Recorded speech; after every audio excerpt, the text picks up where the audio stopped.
우리 성경 말씀 보겠습니다. 성경 말씀은 로마서 8장 7절에서 8절까지의 말씀입니다. 로마서 8장 7절에서 8절. 우리 가운데 줄 하나가 빠져갖고 신약성경 249페이지 로마서 8장 7절에서 8절 제가 봉독해 드리겠습니다. 육신의 생각은 하나님과 원수가 되나니 이는 하나님의 법에 굴복하지 아니할 뿐 아니라 할 수도 없습니다. 육신에 있는 자들은 하나님을 기쁘시게 할 수 없느니라. 아멘.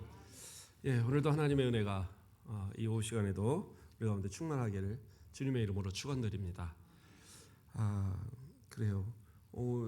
잠깐 예배 들어오기 전에 밖에 나가다 보니까 또 추워지더라고요. 또 오늘 저녁에도 만만치 않게 춥지 않을까. 우리 청년들 또 우리 장년들 중고등부 출발하는데 어렵도록 계속해서 좀 기도해 주시고, 거기는 뭐 더운 지역이니까 괜찮긴 했는데 가서도 또 혹시 물 같은 거, 또 어린 아이들은 그런 것도 잘못 먹으면 또 배탈 나고 하거든요. 그러니까 그런 것도 위해서 기도해 주시고, 그래서 큰 성과를 가지고 돌아오는 것도 중요하지만 저는 건강하게 잘 갔다 오는 것도 중요한 것 같아요. 갔다 오는 것 자체로만 해도 우리 아이들한테는 큰 도전이 되고, 아마 저들 가운데 오늘 아침에도 설교했지만 저들 가운데 누가 또 선교사 하나 나올지 모르잖아요. 그러니까 우리 대은이가 나중에 어디 갔을까요? 대은이는 아직 여기는 없구나. 어쨌든 어린 아이들을 위해서도 좀 많은 기도 부탁드리겠습니다. 자, 오늘 말씀을 보도록 하겠습니다. 말씀은 육신에 있는 자들이라는 제목으로요. 소율이 본다 82번부터 85번까지 이렇게 살피면서 함께 은혜 받고자 합니다. 우리가 앞서서 소율이 본다를 쭉 해오면서 바로 앞에까지 십계명에 대한 부분들을 또 이렇게 쭉 살폈었습니다. 그래서 십계명은 우리가 또 반드시 지켜야 되는 것이고, 구약의 율법뿐이 아닌 현재에도 우리 가운데 동일하게 적용되는 그러한 말씀이라는 것을 우리가 계속 살폈어요. 자, 그런데 이제 우리가 한번 생각해 볼 때 과연 우리는 십계명을 우리의 삶 가운데 지켜가고 있느냐, 이러한 질문들을 우리가 스스로 해봐야 될 것 같아요. 물론 어떤 분들은 생각할 때 문자적으로만 보면 그렇게 뭐 10계명을 어길 만한 그러한 것도 사실은 별로 없어요. 그렇지 않은가요? 예수님을 믿으면서 누가 하나님의 다른 신을 섬기겠습니까? 그렇지 않습니까? 아직 믿음이 연약해서 뭐 설립사도 되고 했는데도 아직도 옛사람의 습관을 못 버리는 경우도 있을 수 있죠. 믿음이 완전히 자리 잡지 못해서. 그러나 교회에서 뭐 권사쯤 되고 장로 되고 뭐 안수입사 되고 뭐 그러면 적어도 뭐 어디 그 연초됐다고 전보라고 그러진 않을 거잖아요. 그렇죠? 다른 데는 잘 모르겠는데 우리 성도들은 안 그리라 믿어요. 근데 예전에 어떤 점쟁이 분이 제가 직접 저한테 그러시더라고요. 그 권사들도 연초되면은 그 토정 비결 보러 오는 사람들이 있다고. 그러면 안 돼요. 큰일 납니다. 그거는 믿음의 사람들의 행동이 아니에요. 아무리 궁금해도요, 그러지 마세요. 기도하고 그 사람들이 가르쳐주는 게 뭐가 대단한 거 없습니다. 뭔가 10개쯤 얘기하면 그 중에 한두 개는 다 맞아요. 그렇지 않습니까? 오히려 저한테 와서 한번 물어보세요. 제가 한 10개 중에 한 4-5개 맞힐 자신이 있습니다. 다 맞추면 돼요. 뭐라 그래요? 그 차 다닐 때 차 조심하고, 물가 가면 물 조심하고, 이런 말 누가 못합니까? 그렇죠? 자녀 때문에 고민이지, 자녀 때문에 고민 안 하는 엄마가 어디 있어요? 다 고민하지. 잘 되고 있어도 걱정이고, 승진해야 되니까 걱정이고, 좋은 학교 가야 되니까 걱정이고, 다 걱정인 것은 뭐 마찬가지. 그리고 그 벌써 눈빛만 봐도 대충 알아요. 저분이 지금 고민이 있구나. 그런 거 점쟁이들도 항상 사람을 대하는 사람들이잖아요. 그래서 다 맞추고. 그래서 어떤 사람은 그럴 때잖아요. 점쟁이가 말하는데 하나도 안 맞는 거예요. 하나도 안 맞는데요. 그랬더니 네가 모르는 뭔가가 있어 그러더라고요. 그러니까 어떻게든 간에, 그런데 그런 거에 마음 두지 마세요. 우리는 내일에 대해서, 그런 것에 대해서 우리가 궁금해해서 찾아가고 하는 거는요, 믿음 없는 거예요. 사울왕이 그랬잖아요. 어떤 방법으로도 응답이 없으니까 그러면 저 엔돌에 신접한 여인 찾아가자 해갖고 무당 찾아가서 이 답을 물어보는 그러한 범죄를 했어요. 결국에는 어떻게 해요? 그 사람 전쟁터에서 비참하게 죽었잖아요. 그런 거 뭐 알면 뭐 하겠어요. 그래서 우리 성도들 가운데 그래도 뭐 우리 중직자들이라고 한다면 아마 그런 우상에 관련된 그런 모습들을 갖는 그런 모습 없을 거예요. 뭐 오늘 이렇게 예배 드리면서도 집안에 갔다가 또 우상단지 하나 이렇게 만들어 놓고 이런 분 없잖아요. 예. 일본 같은 데는 그런다고 그러더라고요. 교회를 다니는 사람들도 믿음이 뭐 약하니까 그러겠지만 집에 가오면 뭐 이런 뭐 이 절하고 이런 것들 중국도 그렇고 그런 집들이 상당히 많다 그래요. 예. 그거 올바른 모습은 아닙니다. 예. 우상을 우리 집안에 막 두고 하는 거 물론 뭐 장난감으로 어디 가서 사온 것들 굴러다닐 수는 있어요. 저희 집에도 오면 뭐 여행 갔다 오신 분들 선물로 주고 어디 가서 기념으로 사오고 막 그러면 또 갖다 주고 아마 그 코끼리가 몇 마리는 굴러다니고 있을 겁니다. 코끼리. 예. 그런데 코끼리가 좋은 뜻으로 선물하는 게 아니랍니다. 예, 원래는. 왜냐하면 코끼리가 워낙 많이 먹잖아요. 많이 먹어서 이 상대방 가산을 축내게 하는 그런 동물이라고 그러더라고요. 그래서 옛날에 대마도에서 우리나라에 코끼리 하나 선물했다가 코끼리가 너무 많이 먹으니까 그거를 이 지방으로 보냈다 저 지방으로 보냈다 뭐 결국에는 그러다가 이제 서울로 다시 가서 살다가 죽었다고 그러던데 그 지역의 사람들의 이 식량이 모자랄 정도로 축내는 게 코끼리 한 마리가 엄청 먹습니다. 그러니까 어쨌든 그래서 우상 같은 거 이런 거 가까이 하면 안 되는 거예요. 우리 성도들은 그럴 사람이 없잖아요. 그러면 5계명부터 생각해서도 누가 부모 공경 안 하는 사람이 어디 있습니까? 그 정도는 다 공경하잖아요. 누가 도적질하고 누가 살인하고 누가 간음하고 그러고 살아요. 특별한 사람들이 어떤 사람들이 하는 거지. 그렇게 따지면 나는 10계명 다 지키는 것 같은데 예수님을 찾아왔던 율법학자가 그랬잖아요. 자기는 10계명 다 지킨 것 같은 거예요. 그러니까 칭찬을 받기를 원했어요. 근데 예수님 뭐라고 그랬어요? 네 가진 재물들 가난한 사람들에게 팔아서 나눠주고 그리고 나를 따라라. 그러니까 재물이 많음을 근심해서 떠나갔어요. 이게 무슨 얘기냐? 우리가 문자적으로는 지킬 수 있지만 율법이라는 것을 100% 지킬 수 있는 사람은 없다라는 거예요. 왜? 예수님께서 산상수훈 가운데 그러셨잖아요. 살인도 마음으로 미워하고 욕하는 것도 살인이에요. 간음도 마음으로 음욕을 품는 것도 간음이라고 그랬어요. 결국엔 그것으로 인해서 10계명을 어기는 거예요.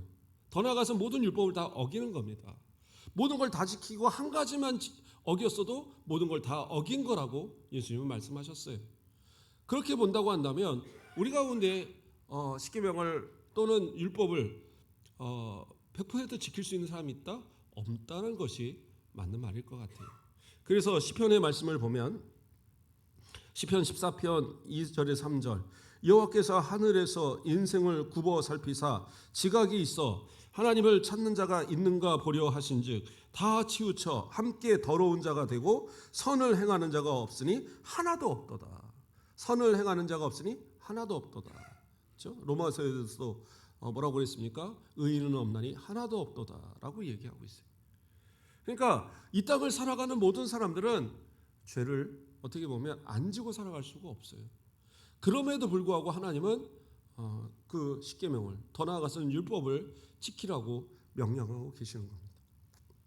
자, 이 부분에 대해서 우리가 좀 더 살펴보도록 하겠습니다. 소율의 문답 제82문 우리 같이 읽어볼까요? 82문 시작. 아무 사람이나 능히 하나님의 계명을 완전히 지킬 수 있는가? 질문이죠. 완전히 지킬 수 있는가? 답도 한번 보겠습니다. 시작. 타락한 후로 사람으로만은 금생에서 하나님의 계명을 완전히 지킬 수 없고 날마다 생각과 말과 행동으로서 범한다. 이렇게 나옵니다. 자, 전제가 뭐예요? 타락한 후로 뭐예요? 아담이 범죄하고 아담과 하와가 범죄하고 그 범죄로 인해서 유전되어진 이 죄를 가지고 태어나는 모든 사람들은 죄가 있어요. 예. 저는 죄 한 번도 안 지은 것 같은데요. 아기가 어떻게 죄를 지겠습니까? 그런데 죄가 있어요. 왜? 아담이 지은 죄에 대해서 그 모든 후손이 아담이 모든 후손의 대표가 되기 때문에 그 죄를 함께 가지고 태어나는 거예요. 그런 게 어디 있습니까? 그런데 아담이 그렇게 대표가 됐어요. 그래서 하나님과 언약을 맺었거든요. 그래서 그 언약의 증거가 뭐예요? 우리 가운데 죽음이 있다라는 거예요. 그래서 죽지 않을 수 있다. 나는 아예 안 죽는다. 그러면은 그 사람은 죄에 더 자유할지 모르겠어요. 왜? 죽음이라는 것을 안 보니까. 그런데 뭐예요? 안 죽을 수 있는 사람이 없어요. 다 죽어요. 예. 우리 권사님들, 우리 집사님들 건강하게 오래오래 사셨으면 좋겠는데, 그런데 120살 넘게 못 살잖아요. 예. 우리는 지금 90세가 넘으신 분들이 계시니까 우리 그냥 약속을 하자고요. 한 100살은 넘게 살기로. 예. 대신 건강하게만 오래 살면서 우리 문호 권사님 100살 넘도록 열심히 갈아야 되잖아요. 그렇죠? 예. 배추 심고, 고추 심고. 그러니까 거기까지 좀 생각해보고 100살이 넘은 때부터는 선택. 조금 더 살고 싶으면 사시고. 근데 그게 우리 마음대로 될 수 있는 건 아니겠죠. 우리 마음대로. 그런데 소망해 봅니다. 건강하세요. 오래오래 사십시오. 자녀들에게 믿음의 본 보여주시고 우리 자녀들 끝까지 믿음으로 살자. 그래서 그래도 세상에서 믿음 생활 제대로 안 하다가도 명절날 또는 생신 때 이렇게 나타나면 우리 어른들 보면 항상 교회 끌고 나와서 예배드리게 하고 얼마나 감사한지. 또 가정에서도 예배드리고 예배 잘 못 드리겠으면 저 부르세요. 밥그릇에 숟가락 하나 얹어 놓으면 그러면 저는 그걸로 만족하니까 같이 예배 드리고 먹고. 그러면 제가 뭐라 그래요? 예배 드리고 신앙생활 똑바로 하시라고 제가 아주 그냥 단호하게 얘기를 합니다. 그러면 또 그렇게 매년 하다 보면 우리 어른들이 천국 갔을 그때에 그 후손들이 생각하는 건 뭐예요? 우리 엄마 평생 소원 교회 다니고 예수 믿는 건데 나도 천국 가는 그 소망 가지고 살아야지. 기억하지 않겠어요? 그런 게 참 중요한 겁니다. 자, 어쨌든 간에 우리가 죽음이라는 것이 우리 가운데는 죄가 있다는 증거예요. 그래서 누구든지 태어난 사람으로 태어났으면 그 가운데 원죄를 가지고 있어요. 또 더 나아가서 뭐예요? 그 죄가 기반이 돼서 살아가는 동안에 자범죄를 져요. 죄라는 것이 이것이 우리 가운데 작은 죄라도 내 스스로 이것을 없앨 수 있느냐? 없앨 방법이 없어요. 그래서 죄라는 것은 첫째는 안 져야 되고, 지었다고 한다면 그 죄에 대한 책임을 내 스스로 해결할 수 없기 때문에 그 작은 죄 때문에도 지옥 갈 수 있는 거예요. 그래서 세상 사람들은 불신자로서 원죄와 그 자범죄 가지고 지옥 가는 거예요. 아무리 전 착하게 살았는데요. 아무리 착하게 살면 뭐예요? 그 죄에 하나도 해결할 방법이 없는데. 그래서 인간은 스스로는 그러한 죄를 해결할 방법이 없어요. 그래서 원죄와 자범죄 이러한 모든 것들이 다 그들에게 또 우리에게 있다라는 겁니다. 자, 노아 홍수가 그친 후에 노아가 이제 하나님 앞에 번제를 드렸어요. 근데 그 번제를 드렸을 때 하나님 이러한 약속을 하십니다. 내가 다시는 사람으로 말미암아 땅을 저주하지 아니하나니 이는 사람의 마음이 계획하는 바가 어려서부터 악함이라. 내가 전에 행한 것 같이 모든 생물을 다시 멸하지 아니하리니. 이렇게 나와요. 어쩌면 우리가 지금까지 멀쩡한 이유가 바로 이 약속 때문이에요. 다시는 전에 행한 것 같이 뭐예요? 물로 다시는 멸망하는 일이 하시겠다라고 약속하신 거예요. 노아가 제물 드려서 하나님 앞에 감사해. 이렇게 살려주신 것에 대한 감사합니다. 감사의 이 기도를 올려드리니까 하나님께서 그래. 너 이 방주를 통해서 너와 너희 자녀들 살려주었는데 그래. 내가 다시는 물로서 이렇게 전과 같이 멸망하지는 않겠다. 그래서 우리가 죄를 짓고 우리가 뭐 원죄뿐만 아니라 자범죄를 가지고 수많은 죄악을 범해도 우리 하나님께서 우리를 아직까지 남겨두시는 이유는 뭐냐? 그 약속 때문에. 그 약속 때문에. 그런데 해도 너무하고 도저히 이거는 용서할 수 없을 것 같대. 누구요? 자기 아들까지 보내시면서 예수 그리스도를 통해서 그 피와 물을 다 쏟으시면서 구원의 길을 열어주신 거예요. 어떤 소로도 양으로도 도저히 안 되니까. 그래서 어떻게 보면 진짜 하나님께서 우리를 사랑하시니까 이제까지 살려두셨지, 우리가 노아의 때보다 괜찮다? 노아의 때보다 죄가 덜하다? 제가 생각할 때는 지금이 더 할 것 같아요. 그때의 살인이 지금보다 그때의 살인이 지금보다 더 했을까요? 지금도 이 곳곳에서 전쟁이 일어나면서 폭탄 하나 터질 때마다 수십 명, 수백 명씩이 죽어나고 서로가 총불을 대고 죽여가고, 그저 자신들의 이익을 위해서 그러한 일들을 너무나도 많이 하잖아요. 또 성적으로 타락하고 더 이상은 간음도 죄가 아니라고 하는 이 시대를 살아가는 우리들이. 그런데 뭐가 옛날의 모습보다 지금이 더 낫겠어요? 지금도 마찬가지로 우리는 멸망받아 마땅하지만, 그러나 하나님께서는 약속하신 것 때문에 참으시고 예수 그리스도를 통하여 구원받은 우리들을 사랑하시기 때문에 아직도 구원해야 될 그들이 남아있기 때문에, 어떻게 보면 아직도 회개해야 될 우리의 자녀들, 우리의 가족들이 남아있기 때문에 하나님께서 긍휼을 베풀고 계시는 거예요. 그것을 우리는 똑똑히 하셔야 돼요. 그렇지 않으면 아무 생각 없다가 마치 전혀 생각지도 못한 때에 노아의 방주가 문이 닫히고 그 다른 모든 사람들이 다 죽었던 것처럼, 지금도 어느 날 어느 시대에 예수님 오셔서 심판하실 때 그 지옥의 백성들로 다 죽어갈 그 수많은 사람들이 그것을 생각이나 하겠어요? 그러나 그날은 반드시 온다라는 거예요. 그러므로 우리가 하나님의 뜻 가운데 진짜 하나님의 뜻에 합당한 삶의 모습들을 갖지 않는다면, 믿음으로 살아가지 않는다면 우리는 하나님을 기쁘시게 할 수 있는 그런 존재가 될 수 없다라는 거예요. 어떠한 방법으로도, 내 인간적인 방법으로는 우리의 죄를 해결할 수가 없어요. 자, 소위 문답 83번을 우리가 또 같이 읽어보겠습니다. 83문 시작. 법을 범한 모든 죄가 다 같이 악한가입니다. 법을 범한 모든 죄가 다 같이 악한가. 그러니까 모든 죄가 다 똑같냐는 거죠. 물론 모든 죄가 다 작은 죄라도 그것으로 인하여 심판받는 건 분명하지만 죄에도 경중이 있다라는 거예요. 그것을 이야기하는 겁니다. 답을 한번 볼까요? 답도 봅니다. 시작. 어떠한 죄는 그 본질과 여러 가지 얽힌 끝이 있으므로 하나님 앞에서 다른 죄보다 더 악함이 있다. 더 악함이 있다라는 것은 무슨 의미냐? 죄 가운데 용서받지 못할 만한 죄도 있다는 거예요. 목사님, 회개하면 다 용서받는 거잖아요. 그런데 왜 용서받지 못한다고 그럽니까? 그러면 제가 지은 죄 가운데 이거 다시 살펴봐야 됩니까? 먼저는 죄 가운데 몇 가지를 좀 한번 살펴보고 결론을 한번 맺어보겠습니다. 시편 19편 13절에 이런 말씀이 나옵니다.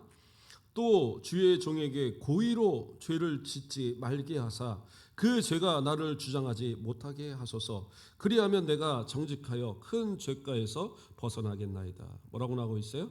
주의 종에게 고의로 죄를 짓지 말게 하사. 그러니까 죄 가운데 고의로 짓는 죄, 알면서 짓는 죄, 그 죄는 큰 죄입니다. 모르고 짓는 죄는 그래요. 사람을 모르고 실수로 죽였어요. 그 사람 사형 안 시킵니다. 그 사람 뭐 몇십 년씩 그 감옥에 가두지 않아요. 때로는 벌금만 물고 나올 수도 있어요. 그거는 실수니까. 그렇잖아요. 교통사고 같은 경우에 갑자기 코너를 두는데 사람이 탁 튀어나왔어요. 나는 법을 잘 지킨다고 지켰는데 사소하게 어긴 것만으로 사람이 죽을 수 있거든요. 그러면 이걸 경중을 따져서 그 판사가 때로는 앞으로 다시는 이렇게 조심해서 이렇게 운전해야 합니다. 그리고 벌금만 때리고 용서할 수도 있어요. 집행유예가 될 수도 있고. 그러니까 그러한 경우도 있어요. 그러나 고의로 내가 여러 사람 죽이고 나 죽을 거야. 그리고 막 몰려있는데 차 밀고 막 들어가 봐요. 그 사람은 어떻게 해요? 최소 몇십 년에서 여러 사람 죽으면 사형도 내려지는 거예요. 그러니까 고의냐 아니냐의 차이는 엄청 큰 겁니다. 근데 하나님 앞에 하나님의 율법, 하나님의 말씀도 마찬가지예요. 모르고 그럴 수 있어요. 내 믿음이 연약할 때, 아직 말씀을 잘 모를 때, 그리고 신앙의 연한수가 작을 때 모르고 그럴 수 있죠. 예. 내가 연초마다 가서 입춘대길 뭐 이런 거 막 그 점집 가고 써갖고 와서 붙이는 게 습관이었는데 이게 죄인지 모를 때는 그냥 그렇게 한 거예요. 교회 다녀도 그런가 보다. 근데 어느 날 말씀을 들어보니까 아이고 이게 우상숭배구나. 더 이상은 해서는 안 되겠구나. 내가 큰 실수했구나. 하나님 용서해 주세요. 그리고 안 할 수 있으면 안 하는 거예요. 그런데 내가 잘못을 알았어요. 그런데도 불구하고 아이고 신앙은 신앙이고 또 그래 우리 집에 할 거는 해야지. 그리고 가서 또 점 보고 뭐 하고 그런다면 그건 올바른 거냐는 거예요. 아니. 고의로 범하는 것은 큰 죄입니다. 신앙을 가졌다고 말하면서 그렇게 이중적으로 신앙생활하는 거 이스라엘이 멸망한 원인이라고 그랬어요. 하나님이 이스라엘 백성 심판하신 가장 큰 이유가 하나님 섬긴다고 하면서 바알 섬기고 아세라 섬기고 몰렉 섬기고 하나님께 제물을 드린다고 하면서 자기 자식 갖다가 몰렉 신한테 바친다고 불에다 갖다 태워서 이런 아주 이 더러운 그러한 신앙생활을 하는 이들 결국에는 어떻게 해요? 하나님께서 그 나라를 쓸어버리셨어요. 그러니까 이것은 하나님 앞에 고의로 짓는 죄 무서운 죄입니다. 또 요한복음 19장 11절 예수께서 대답하시되 위에서 주지 아니하셨더라면 나를 해할 권한이 없으므로 그러므로 나를 내게 넘겨준 자의 죄는 더 크다 하시느니라. 뭐래요? 의로운 사람을 거짓으로 누명 씌우는 것, 남에게 누명 씌우는 죄, 이거 되게 나쁜 죄입니다. 예수님이 십자가에 달리실 만한 죄가 있었습니까? 없었어요. 어떤 것으로도 없었어요. 단 하나 괘씸죄밖에 없었습니다.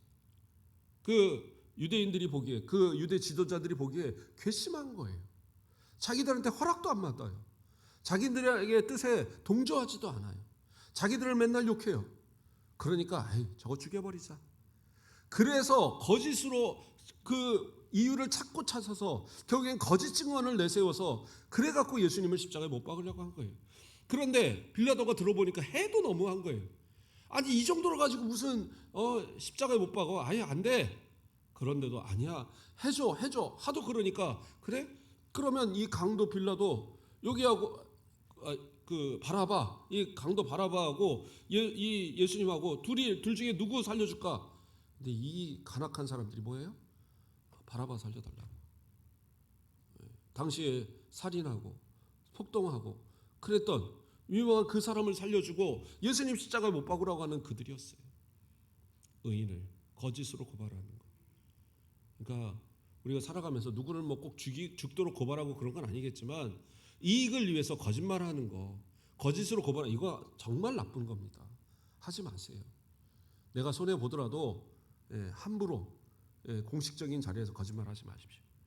그것으로 피해를 보는 사람들이 생기면 그 책임은 누가 져야 돼요? 내가 져야 돼요. 사람 앞에서는 안 질지 몰라요. 그러나 하나님 앞에서는 진다라는 거예요. 신앙인 아니에요. 정말로 조심해야 될 부분들입니다. 또 있습니다. 마태복음 11장 24절에서 내가 너희에게 이르노니 심판날에 소돔 땅이 너보다 견디기 쉬우리라 하시니라. 뭐예요? 복음을 전했는데 그 지역 사람들이 회개를 하지 않아요. 더군다나 예수님이 사셨던 나사렛 동네 가서 전하고 가버나움에 전하고 하는데 그들이 회개하지 않아요. 그러니까 뭐예요? 심판날에 소돔 땅이 너보다 견디기 쉬울 것이다. 복음을 거부하는 자들, 끝까지 거부하는 죄, 그거 죄입니다. 예수님이 십자가에 달리셨을 때 한 강도는 회개했어요. 그래서 구원받았습니다. 이것이 그걸 뭐 보편적으로 일어난 일이 아닌가요? 특별한 경우에 그렇잖아요. 마지막 순간에 예수 영접하고 죽는 거 특별한 경우입니다. 지금도 그런 분들이 있지만 그러나 그렇게 되는 것이 쉽냐? 쉽지 않아요. 우리가 언제 죽을 줄 알며 죽는 순간에도 아이고 끝까지 아니야 나는 안 믿어. 내가 뭘 믿겠어. 그렇게 되더라고요. 제가 예전에 아파 보니까 제가 몇 번 말씀드렸죠. 정말 아파갖고 침 맞고 있는데 나는 이거 빨리 도망갔으면 좋겠는데 할머니가 붙들어 놓고 그 부항로 오시는 권사님이 와갖고 이따만한 큰 그 침으로 갖다 막 쑤셔 넣는데 너무 아픈 거예요. 손자야 주여 하면 안 아파. 주여 하면 안 아파. 아니 주여 한다고 어떻게 안 아프겠어요. 아픈데 제가 끝까지 주여 안 했어요. 끝까지 끙끙 내면서도 끝까지 주여 안 했어요. 그게 사람이에요. 못 믿겠는데 안 아픈다고. 아니 아픈 게 사실인데 왜 안 아프다고 그래. 그러니까 못 하겠더라고. 그래서 끝까지 안 했어요. 지금은 작은 일에도 주여 아버지 이게 이제 절로 나오는데 그때는 그러니까 세상 안 믿는 사람들 못해요. 제발 옆에서 자녀들이 예수 믿는다고 단 한마디만 하고 죽으세요. 절대 안 해요. 그게 쉬운 일이 아닙니다. 예수 끝까지 부인하는 죄 큰 죄입니다. 또 하나만 더 보겠습니다. 누가복음 12장 10절 말씀. 누구든지 말로 인자를 거역하면 사하심을 받으려니와 성령을 모독하는 자는 사하심을 받지 못하리라. 자, 예수님을 거역했는데도 용서받는데요. 그런데 성령을 모독하면 용서받지 못한대요. 그래서 성령 모독죄, 성령 회방죄 이렇게 보통 얘기하는데 이게 뭐냐? 이거에 대해서도 논란이 많아요. 이단에 빠진 사람들, 예수님을 믿었다가 저 세상에 이단에 빠져서 이단의 괴수가 된 사람들, 이런 사람들 용서 못 받는다. 뭐 그럴 것 같아요. 교회사에서도 이것을 인해서 이단에 빠졌다가 돌아온 사람들 교회가 받아야 되느냐 받지 말아야 되느냐고 논쟁이 심하게 열었던 때도 있어요. 지금도 마찬가지로 교회들이 이단에 빠진 사람들을 쉽게 받지 못하잖아요. 그러니까 그런 걸로 보면 그러면 이단에 빠진 사람들 얘기하느냐? 그건 아니요. 그 사람들 회개하면 용서받아요. 그런데 대부분의 학자들이 이야기하는 것은 뭐냐? 앞에서처럼 끝까지 예수 그리스도 부인하고 끝까지 예수 믿지 않는 사람, 그것이 결국에는 성령의 회방이에요. 왜? 성령께서는 예수 그리스도의 구원을 우리 가운데 적용하시기 위해서 지금도 복음을 외치도록 우리를 통해서 역사하시고 우리의 마음 가운데 복음을 계속 믿도록 역사하시는데, 그러나 어떻게 해요? 끝까지 거부하는 자는 뭐예요? 지옥 갈 수밖에 없죠. 물론 하나님께서 유기하신 자들이기 때문에 그렇지만, 그러나 그들이 거부하는 것은 분명한 지옥을 가는 증거가 되는 거예요. 자, 그래서 어떤 죄에 대해서는 이러한 죄도 있다라는 거예요. 아파서 이 죄인 줄 알고 고의로 지은 죄, 그래요. 그것도 회개하면 용서받아요. 그러나 예수 부인한 이 죄만큼은 어떤 방법으로도 용서받지 못해요. 어떤 경우들은 믿음 생활 잘한 것 같은데 그냥 좀 죽기 전에 믿음 생활 좀 덜 했다고 그렇다고 매정하게 어떻게 지옥을 보냅니까? 저기 천국 말고 천국 밑에 조금 놔뒀다가 나중에 이 밑에서 사람들이 조금 이렇게 잘해주면 믿음 생활 열심히 하시면 그러면 이 자손들을 봐갖고 좀 천국 보낼 수 있는 건 아닙니까? 인간적인 생각입니다. 그게 천주교의 연옥교리예요. 말도 안 됩니다. 천국 아니면 지옥이 나뉘는 거예요. 성경 안에서 우리가 알 수 없는 여러 가지 부분들이 있어요. 어린아이가 죽은 거, 아직 말도 못하는 아이가 죽은 거, 천국 갔느냐 지옥 갔느냐 우리가 알아요? 몰라요. 그러니까 천주교는 뭐라고 그러냐, 이 유아림보라고 그래갖고 연옥 밑에다가 이 어린아기들이 가는 연옥이 따로 있다 이렇게 가르쳐요. 그러면 옛날에 이순신 장군 이렇게 우리나라 영웅이고 한데 예수 안 믿었는데 그럼 지옥 가나요 천국 가나요? 이게 잘 모르겠으니까 또 뭐라 그러냐면 이 선조 림보 해갖고 저 착한 일 한 사람들, 이런 사람들 이 연옥 위에 또 그러면 연옥이 한 수백 개 만들어야 될 것 같아요. 말도 안 되는 교리입니다. 예수 안 믿으면 지옥 가요. 천국 못 갑니다. 그건 아무리 애를 써도 안 돼요. 왜? 성경이 안 된다고 분명하게 말씀했잖아요. 제가 지금 다 읽었잖아요. 성경을 거역하는 죄, 예수 부인하는 죄, 다 지옥 가는 죄입니다.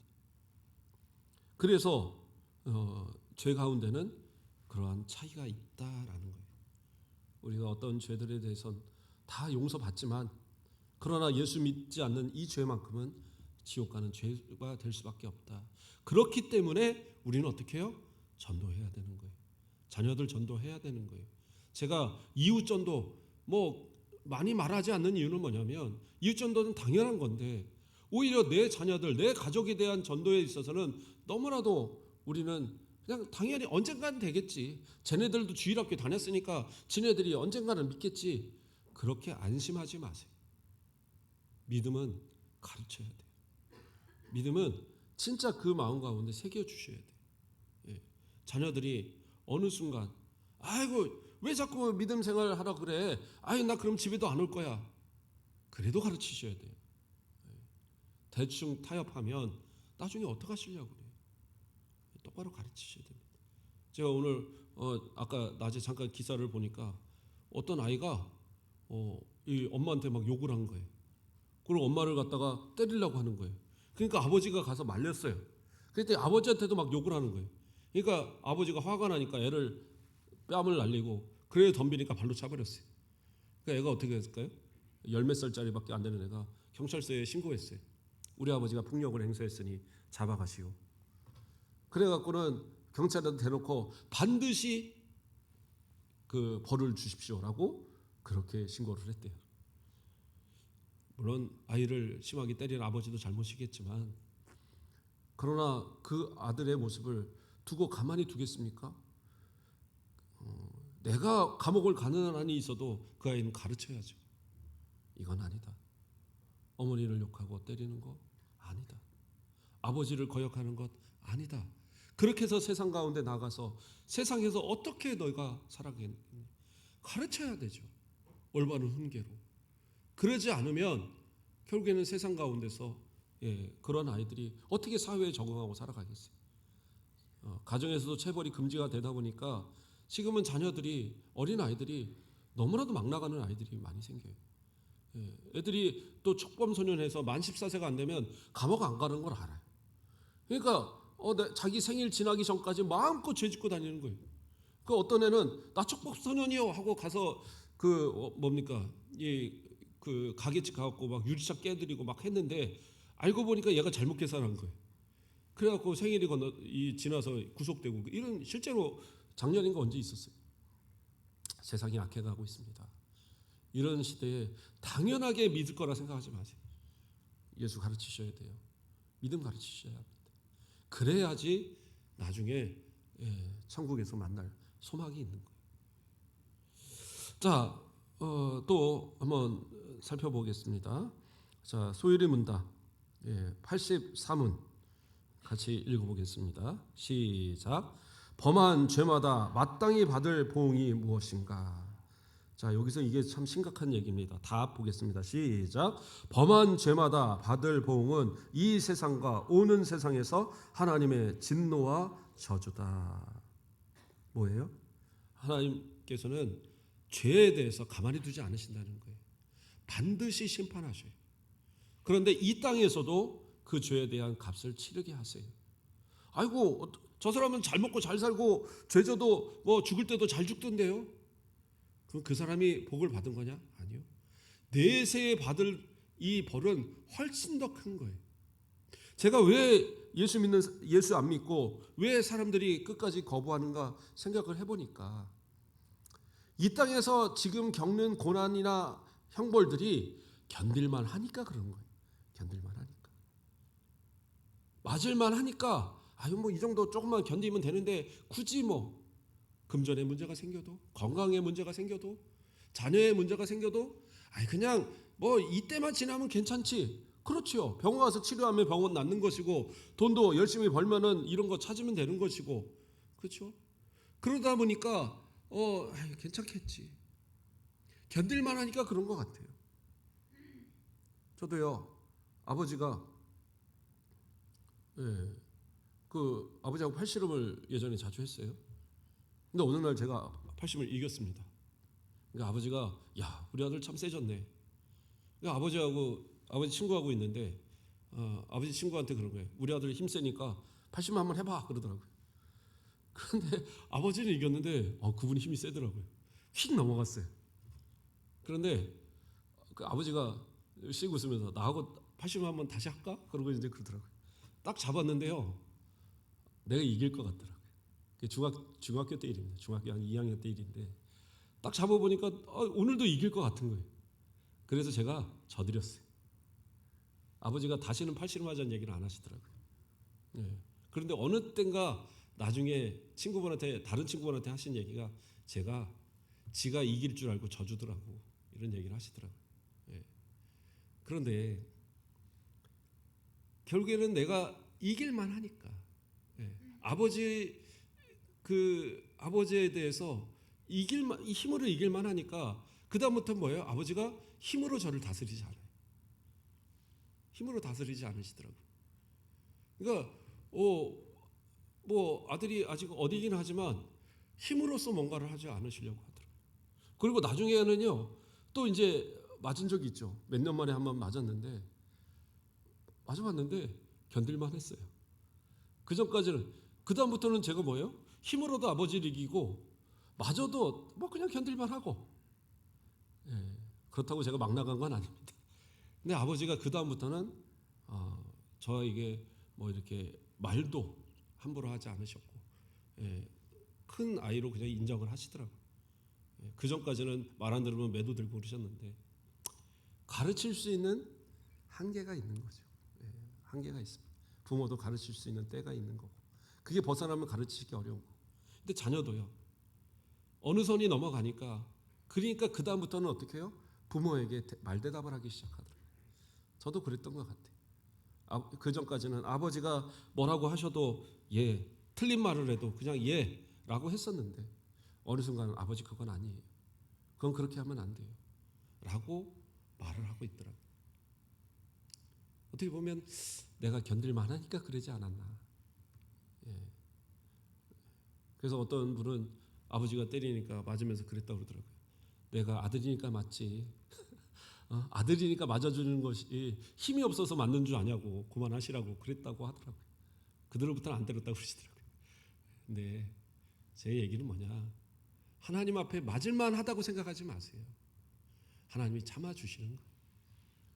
그냥 우리가 죽지 않을 만큼 우리가 망하지 않을 만큼 하나님이 참아주시는 거지.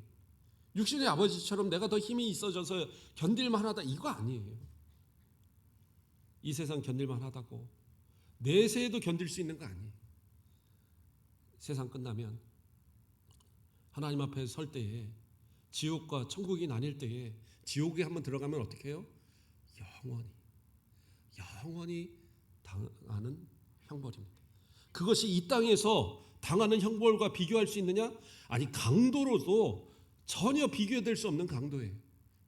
우리가 도저히 견딜 수 없는 것 같은데 도저히 견딜 수 없을 것 같은데 그 견딜 수 없는 고통을 영원토록 가야 되는 거예요. 이거 오늘 고통 이 정도 했으면 내일은 견딜만 하지? 아니라 더 크고 도저히 견딜 수 없는 그 고통의 영영한 불이 기다리고 있는 거예요. 근데 이 땅에서 견딜만 하니까 견디고 그래서 예수 안 믿는 거지. 그 죄에 대한 보응은 뭐예요? 현재와 또 내세에도 반드시 주어지는 형벌이 있다라는 거예요. 마태복음 25장 41절에 이런 말씀이 있습니다. 또 왼편에 있는 자들에게 이르되 저주를 받은 자들아 나를 떠나 마귀와 그 사자들을 위하여 예비된 영원한 불에 들어가라. 죄에 대한 결과입니다. 영원한 불에 들어가라. 그게 바로 죄에 있는 인간들의 마지막 이 모습이다라는 거예요.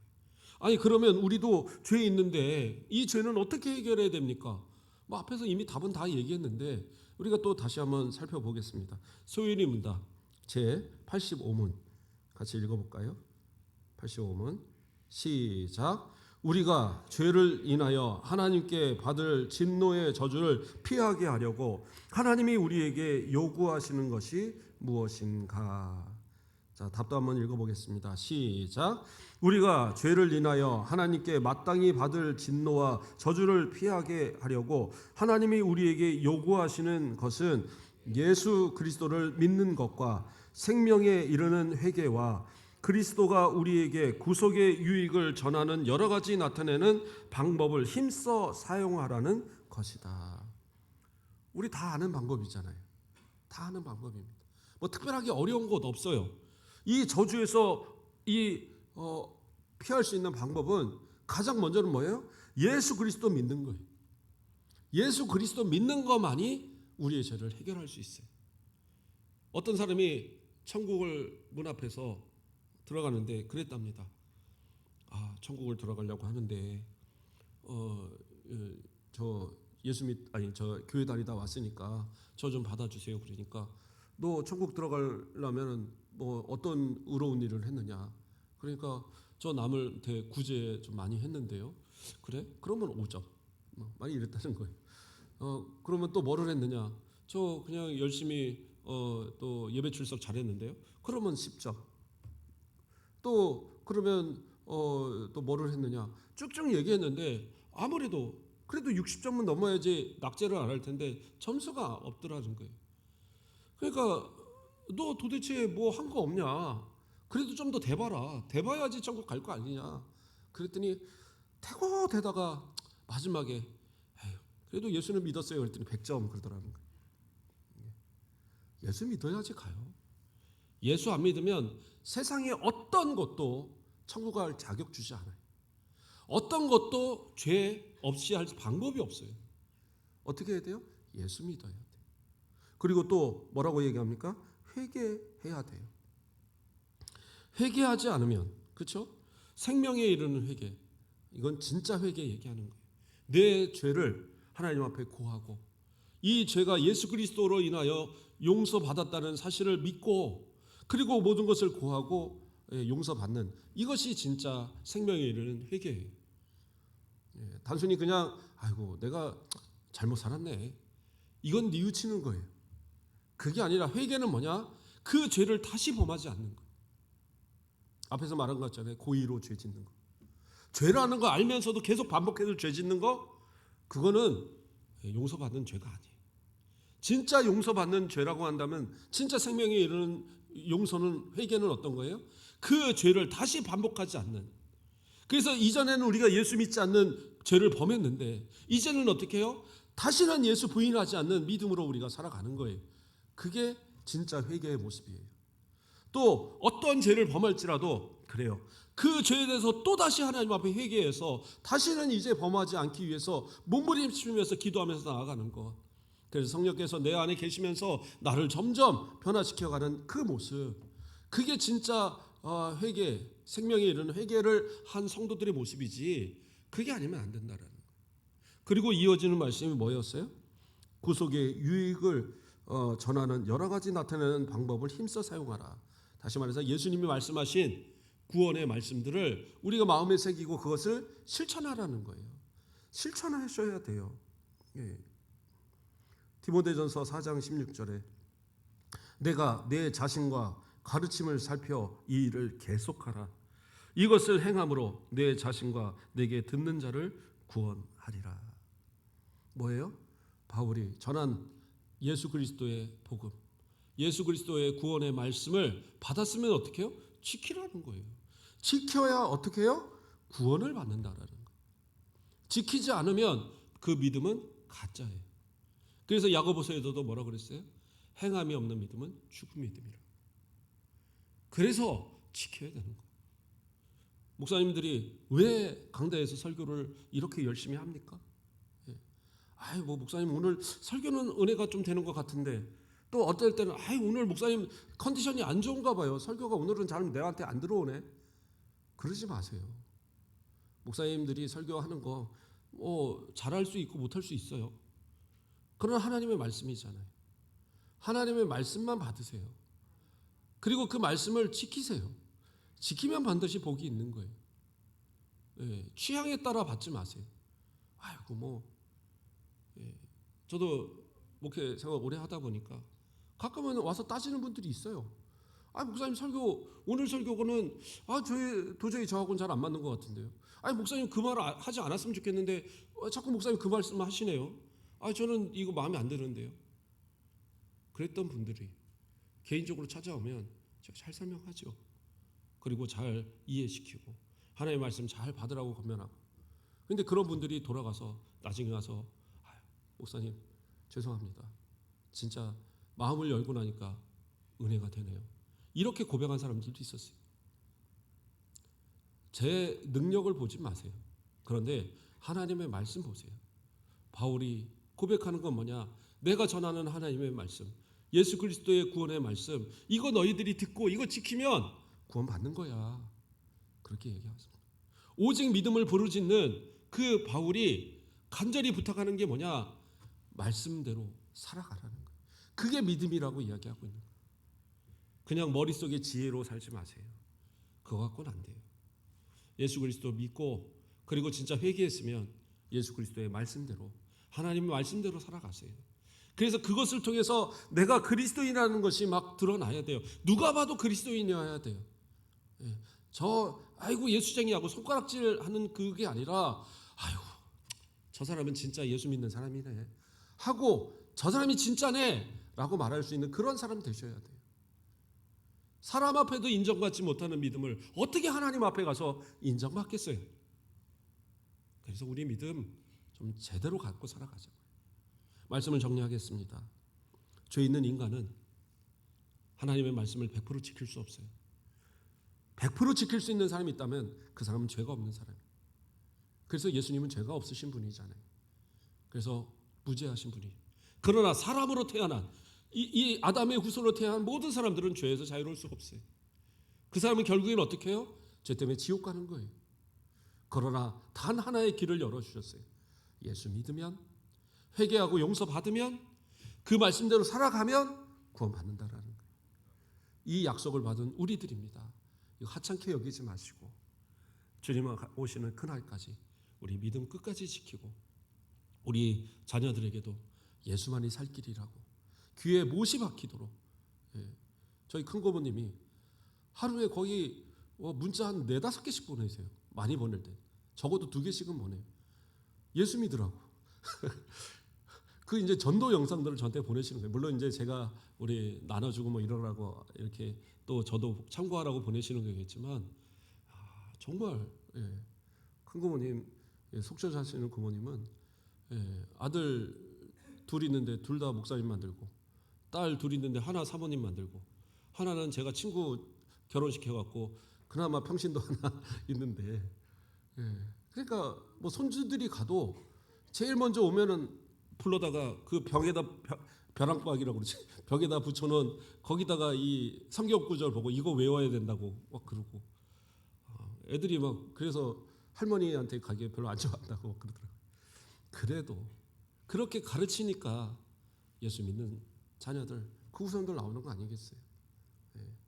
저도 뭐 그렇게 심각하게 아이들을 가르치거나 그러지 않는데 그래도 우리 자녀들이 예수 믿는 데서 떠나지 않도록 그렇게 이 가정을 아름답게 만들어 가시는 우리 모든 성도들 되길 주님의 이름으로 축원드립니다. 기도하겠습니다.